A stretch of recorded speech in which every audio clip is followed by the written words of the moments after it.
Very good morning dear students class 11th में आज हम स्टडी करेंगे कवक जगत के बारे में। और कवक जगत में हमने लास्ट क्लास में पढ़ा था कवकों के सामान्य लक्षणों के बारे में, और उसमें हमने सबसे पहले पढ़ा था कि कवक होते हैं। यह कवक शब्द फंगस शब्द से उत्पत्ति हुई है, जिसका अर्थ होता है छत्रक या मशरूम। यानी इस प्रकार के जीव जो कि छत्रक या मशरूम के समान दिखाई देते हैं उन्हें हम कवक कहते हैं। और कवक है ये जल, थल, वायु और आपको ध्यान रखना है जंतु और पौधों में सभी स्थानों पर उपस्थित होते हैं, सर्वव्यापी होते हैं। फिर हमने देखा था कि कवक होते हैं, इनके कवक तंतु होते हैं, वे मिलकर के माइसीलियम का निर्माण करते हैं। और कवक तंतु होते हैं वो दो प्रकार के होते हैं, पटहीन कवक तंतु या पट रहित कवक तंतु, जिसमें पट अनुपस्थित होता है, संकोशिक संरचना होती है, बहुकेंद्रकीय संरचना होती है। दूसरा हमने देखा था पट युक्त, जिसमें पट उपस्थित होता है, सेप्टा उपस्थित होते हैं, और पट होते हैं जिनके माध्यम से जीवद्रव्य का आदान प्रदान भी हो सकता है, छिद्रित हो सकते हैं। इस प्रकार के पट युक्त जो संरचना होगी, और प्रत्येक पट में एक केंद्रक उपस्थित होता है या एक से अधिक केंद्रक भी हो सकते हैं, इस प्रकार के होंगे, उसे हम क्या कहते हैं, पट युक्त कवक तंतु कहा जाता है, हाइफी कहा जाता है। फिर हमने देखा था कि कवकों के अंदर जो पोषण होता है वो किस प्रकार से होता है। तो पोषण के आधार पर ये मर्तजीवी हो सकते हैं या परजीवी प्रकार के हो सकते हैं, या आपको ध्यान रखना सहजीवी प्रकार के हो सकते हैं। सहजीवी में भी हमने दो देखे थे, एक तो लाइकेन का उदाहरण देखा था जिसमें शैवाल और कवकों का सहजीवन होता है, जबकि उच्च पादपों की जड़ों एवं कवकों के सहजीवन को हम माइकोराइजा या कवक मूल कहते हैं। ये हम डिटेल से पढ़ चुके थे। फिर हमने देखा था कोशिका भित्ति होती है वो काइटिन की बनी होती है एवं पॉलीसेकेराइड्स की बनी होती है। इनमें भोजन संचय होता है वह ग्लाइकोजन एवं तेल के रूप में होता है। आज हम अगला लक्षण देखते हैं, और अगला लक्षण है जनन या रिप्रोडक्शंस के बारे में। जनन या रिप्रोडक्शंस किस प्रकार से होता है। तो कवकों में जनन होता है, वो रिप्रोडक्शन किस प्रकार का होता है उस बारे में हम अध्ययन करेंगे। तो आपको ध्यान रखना है कवक होते हैं, इनमें जनन होता है वो तीन प्रकार की विधि के माध्यम से होता है। यानी इनमें कायिक जनन होगा, अलैंगिक, और किस प्रकार का जनन होता है, लैंगिक जनन होता है। ये तीन प्रकार का जनन कवकों में देखा जाता है। तो आप ध्यान दीजिए कवकों में जनन होता है वह निम्न विधि द्वारा होता है। जनन निम्न तीन विधियों द्वारा होता है, निम्न प्रकार से होता है, ये हमें ध्यान रखना है। निम्न तीन विधियों से होता है। कौन कौन सी तीन विधियों से होता है, किस प्रकार से होता है उस बारे में हम देखेंगे। तो सबसे पहले आपको ध्यान रखना है कवकों में जनन होता है वह किसके माध्यम से होगा। तो आपको ध्यान रखना है कायिक जनन होता है। कौन सा जनन होगा, कायिक जनन। दूसरा आप विधि ध्यान देंगे कायिक जनन के बाद में, वह आपको ध्यान रखनी है अलैंगिक जनन। और तीसरी विधि आपको ध्यान रखनी है लैंगिक जनन। ये तीनों प्रकार का जनन है वह कवकों में देखा जाता है, अलैंगिक जनन। और थर्ड टाइप्स का कौन सा जनन, ध्यान रखना आपको लैंगिक जनन। तो ये तीन प्रकार का जनन है वह कवकों में देखा जाता है, अलैंगिक जनन, लैंगिक जनन और कौन सा ध्यान रखना है, कायिक जनन। सबसे पहले बात करते हैं हम किसके बारे में, कायिक जनन के बारे में। कवकों में कायिक जनन किस प्रकार से होता है। तो ध्यान दीजिए कवकों में कायिक जनन होता है वह निम्न तीन प्रकार से हो सकता है। कौन कौन से तीन प्रकार हैं। तो पहला आप ध्यान दीजिए खंडन के माध्यम से हो सकता है। दूसरा आपको ध्यान रखना है मुकुलन के माध्यम से हो सकता है। या तीसरी विधि आपको ध्यान रखनी है जिसके माध्यम से हो सकता है उसे हम विखंडन या फ्यूजन्स कहते हैं। तो तीन प्रकार से इसमें कायिक जनन हो सकता है। पहला आपको कौन सा ध्यान रखना है, खंडन या फ्रेगमेंटेशन। खंडन या फ्रेगमेंटेशन का मतलब क्या होता है। तो आप ध्यान दीजिए खंडन या फ्रेगमेंटेशन का मतलब क्या हुआ, जैसे ये कवक तंतु है, माइसीलियम है, इस कवक तंतु या इसका जो कवक तंतु होगा माइसीलियम होगा, उस माइसीलियम में आप देखेंगे तो ये माइसीलियम है, वह माइसीलियम कई खंडों में क्या हो जाता है, इस प्रकार से टूट जाता है।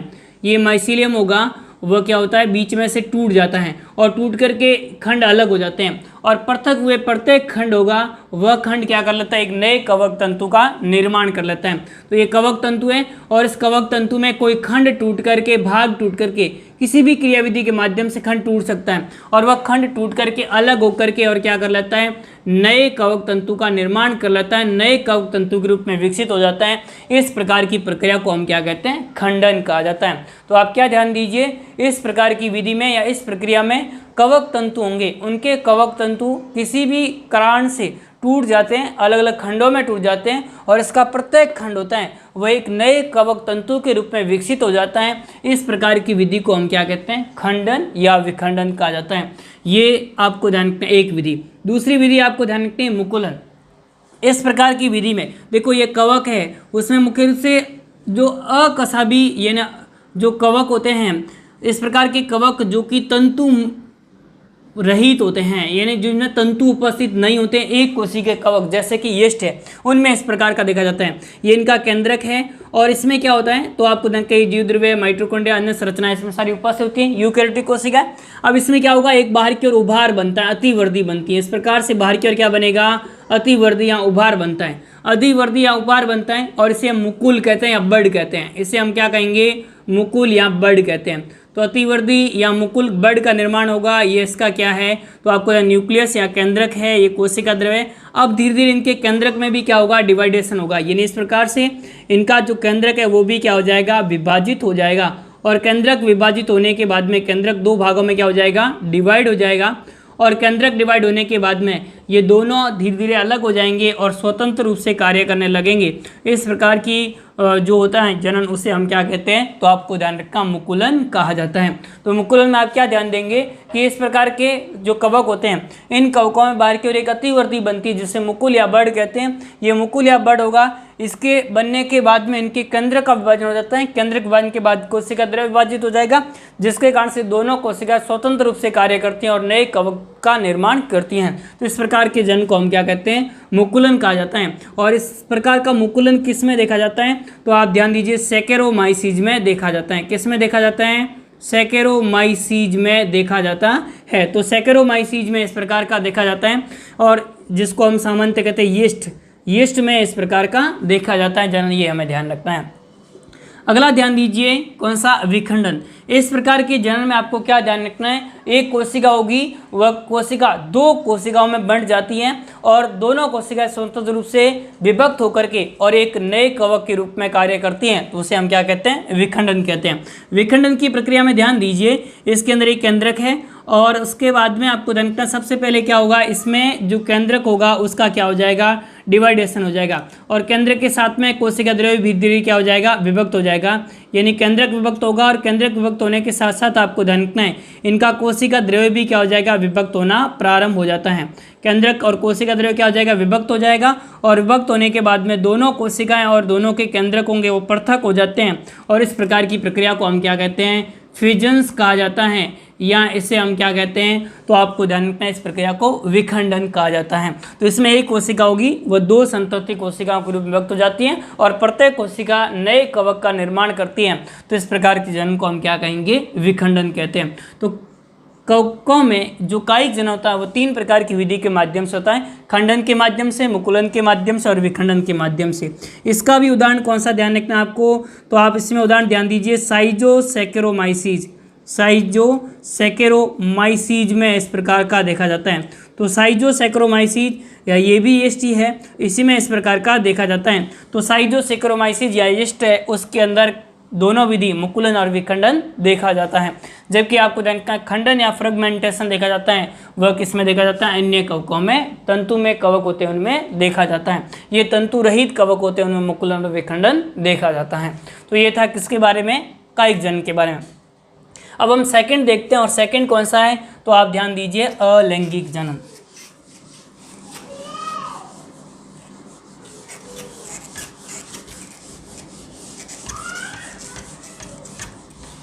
सेकंड आपको ध्यान रखना है और वह कौन सा ध्यान रखना है, अलैंगिक जनन।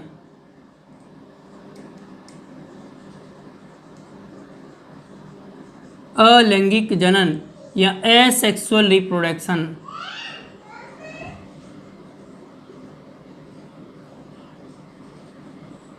असेक्सुअल रिप्रोडक्शन या अलैंगिक जनन।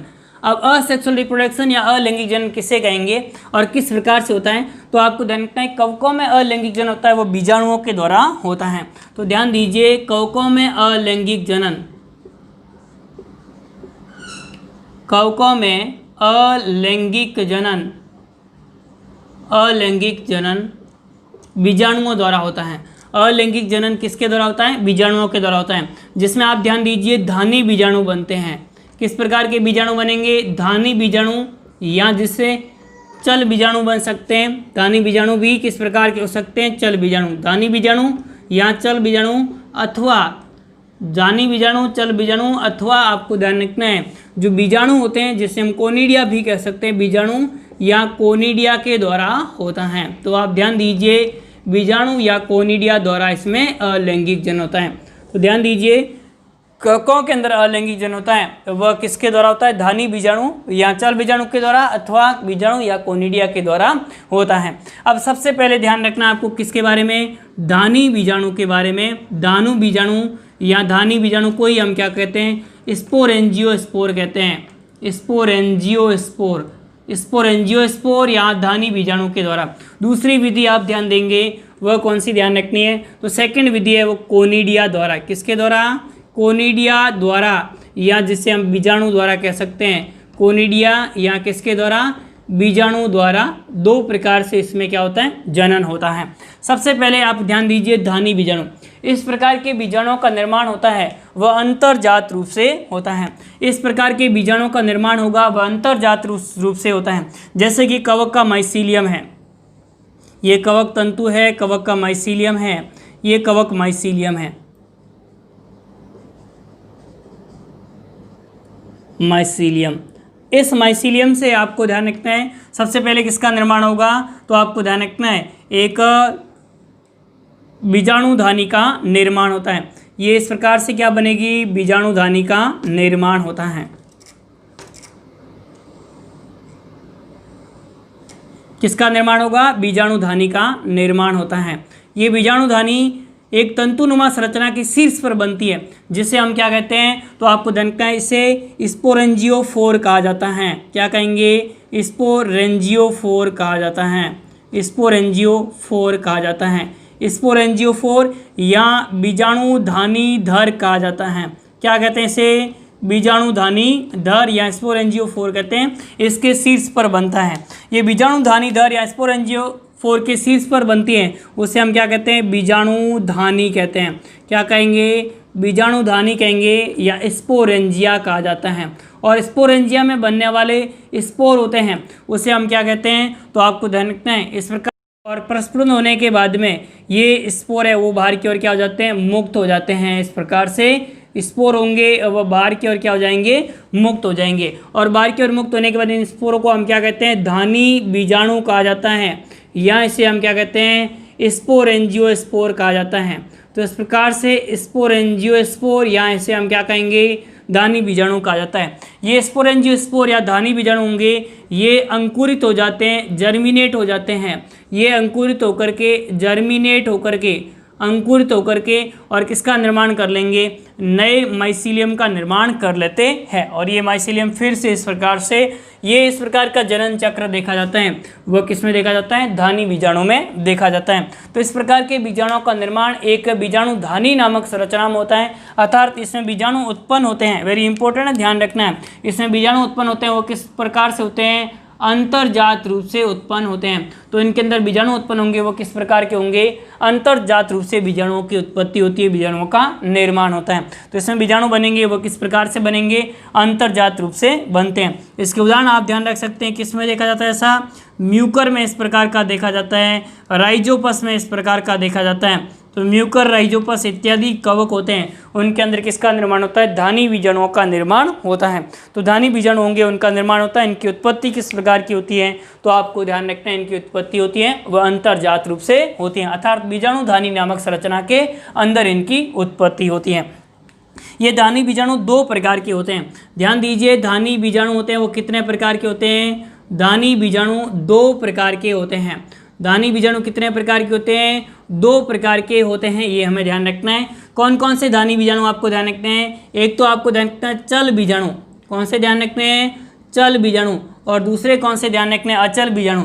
चल बीजाणु को हम इंग्लिश में कहेंगे जू स्पोर, चल बीजाणु या जू स्पोर। इस प्रकार के धानी बीजाणु यानी बीजाणुधानी में विकसित होने वाले जो धानी बीजाणु होते हैं ये धानु बीजाणु फ्लैजेला युक्त होते हैं, कसाब युक्त होते हैं एवं गतिशील होते हैं। इस प्रकार के जो बीजाणु होते हैं वे कसाब या फ्लैजेला युक्त होते हैं। कसाब या किस प्रकार के होते हैं, फ्लैजेला युक्त होते हैं, कसाब या फ्लैजेला युक्त होते हैं एवं किस प्रकार के होते हैं, गतिशील होते हैं, गतिशील होते हैं। इन इस प्रकार के बीजाणुओं को हम क्या कहेंगे, धानी बीजाणुओं को हम क्या कहेंगे, चल बीजाणु कहते हैं। इस प्रकार की बीजाणुधानी को हम चल बीजाणुधानी भी कह सकते हैं। तो चल बीजाणुधानी या बीजाणुधानी के अंदर विकसित होने वाले जो धानी बीजाणु होते हैं वे धानु बीजाणु कसाब युक्त होते हैं या फ्लैजेला युक्त होते हैं एवं गतिशील होते हैं, उन्हें हम चल बीजाणु कहते हैं।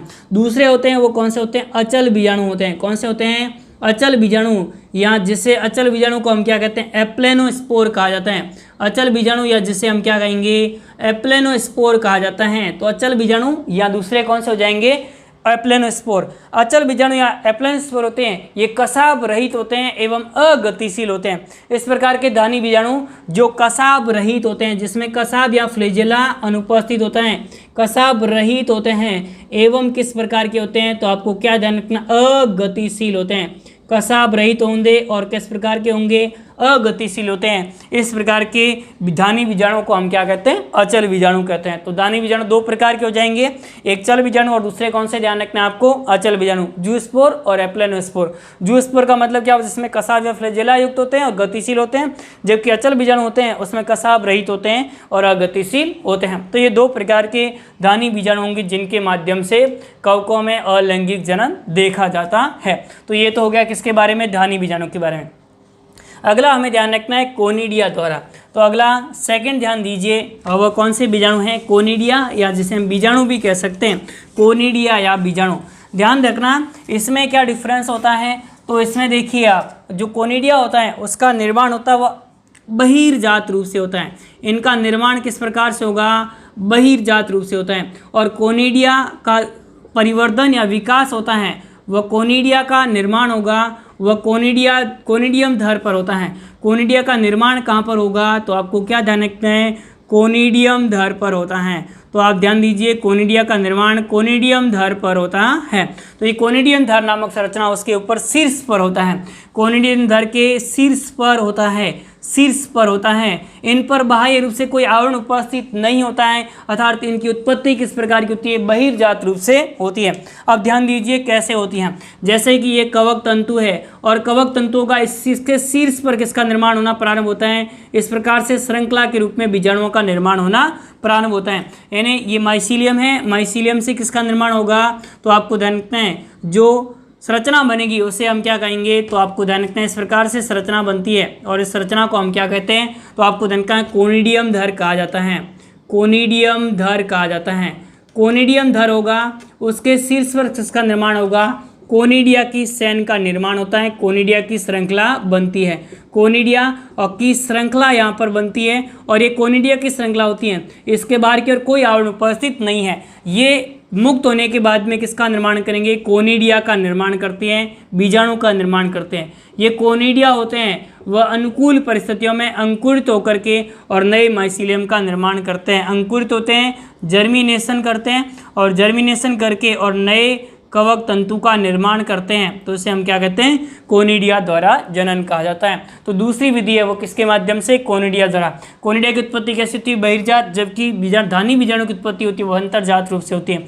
कोनिडिया होते हैं उसके बाहर की ओर कोई आवरण उपस्थित नहीं होता है, जबकि धानी बीजाणु होते हैं वो बीजाणु धानी नामक संरचना के अंदर विकसित होते हैं। तो ये इस प्रकार से डिफरेंस ध्यान रखना है किसके, कोनिडिया और धानी बीजाणु में। ऐसा किस में देखा जाता है, तो उदाहरण ध्यान रखना है, पेनिसिलियम में इस प्रकार का देखा जाता है। तो पेनिसिलियम है, यहाँ आपको ध्यान रखना है, पेनिसिलियम के अतिरिक्त एस्परजिलस, पेनिसिलियम हो गया वो इसका उदाहरण है। यहाँ आपको ध्यान रखना है एस्परजिलस है, वह भी इसका उदाहरण है। तो इस प्रकार से एस्परजिलस है, ये भी इसका उदाहरण है। तो कोनिडिया का निर्माण किस किस में होता है, पेनिसिलियम और एस्परजिलस में कोनिडिया का निर्माण होता है।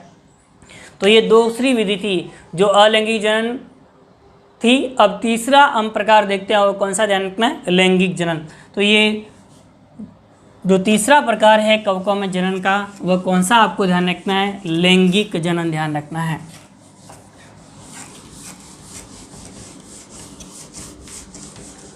थर्ड ध्यान दीजिए, लैंगिक जनन।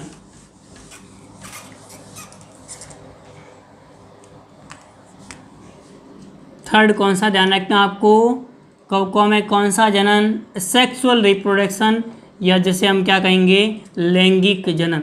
कवकों में लैंगिक जनन होता है वह आपको ध्यान रखना है किसके माध्यम से होता है, तो आपको ध्यान रखना है कवकों में जो लैंगिक जनन होगा वह बीजाणुओं के माध्यम से होता है। और लैंगिक जनन होगा उसमें बीजाणु बनते हैं, उसमें निषिक्तांड या ऊस्पोर कह सकते हैं, एस्कस बीजाणु कह सकते हैं, या बेसिडियम बीजाणु कहते हैं, उनके द्वारा होता है। तो कवकों में जो लैंगिक जनन होगा, कवकों में लैंगिक जनन, कवकों में लैंगिक जनन निषिक्तांड या जिसे हम क्या कहते हैं ऊस्पोर कहा जाता है। निषिक्तांड या आपको ध्यान रखना है एस्कस बीजाणु, यहाँ आपको ध्यान रखना है बेसिडियम बीजाणु के द्वारा होता है। यहाँ किसके द्वारा होता है, तो आपको ध्यान रखना है बेसिडियम बीजाणु द्वारा होता है। बेसिडियोमाइसीटीज में बेसिडियम बीजाणु, एस्कोमाइसीटीज में एस्कस बीजाणु, और आपको ध्यान रखना है जाइगोस्पोर वगैरह होते हैं। जाइगोमाइसीटीज में निषिक्तांड या ऊस्पोर का निर्माण होता है, तो बेसिडियम बीजाणु द्वारा होता है, ये बीजाणु विशेष संरचनाओं में विकसित होते हैं। ये बीजाणु विशिष्ट संरचनाओं में